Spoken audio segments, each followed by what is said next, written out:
from 0 to 5 years of days, okay, 5 days, 10 days, 15 days, 20 days, 25 days. It repeats the same calculation throughout the same throughout the data set, and then it plots the graph. I know it's a bit complicated to understand this. It's called lagged observation. Anyway, what I recommend you to do, don't try to understand this. This is just time, okay? Just imagine that in the 2007-2010 time frame, this is what happened. It doesn't matter what's you don't. We're used to look at charts in this way, okay, from the left until right. You have to look at the chart in this way. Okay, sorry for the shoulder.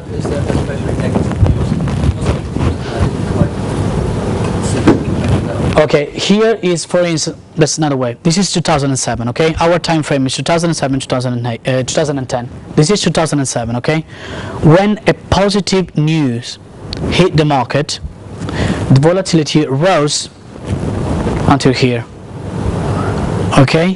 When there was a negative shock hitting the market, volatility rose in this way, okay? Here 2007, here 2010, here 2010. All right, sorry for not making that clear. It's not it's only 25 days or either side. It recalculates that all the time. For all that's why they are called lagged observation. But it's the entire data set. Otherwise, I cannot really show you the volatility over only 25 days if I'm using 3 years data. Take an average of those 25 days. That's what the model do, yeah, that's what model does, okay?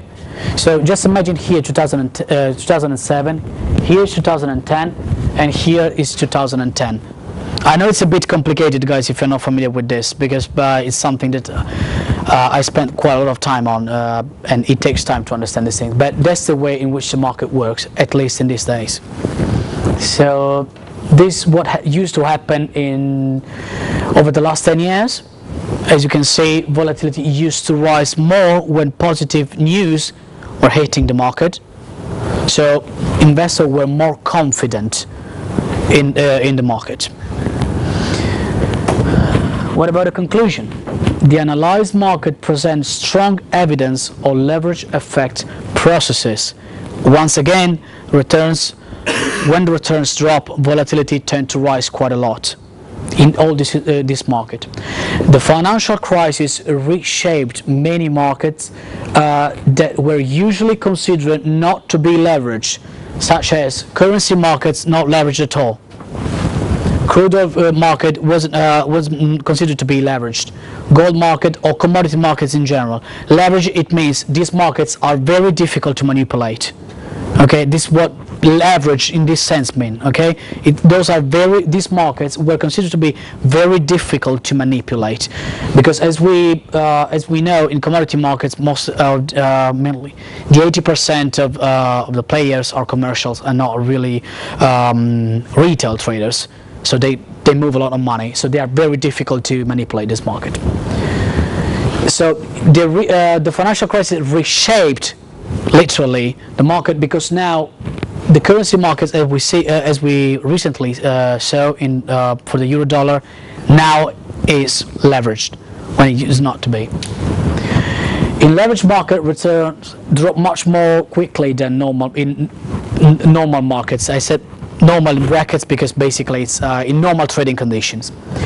Asymmetric volatility can be used to scale trades and reinforce short or long positions. That's what we were talking about a few minutes ago.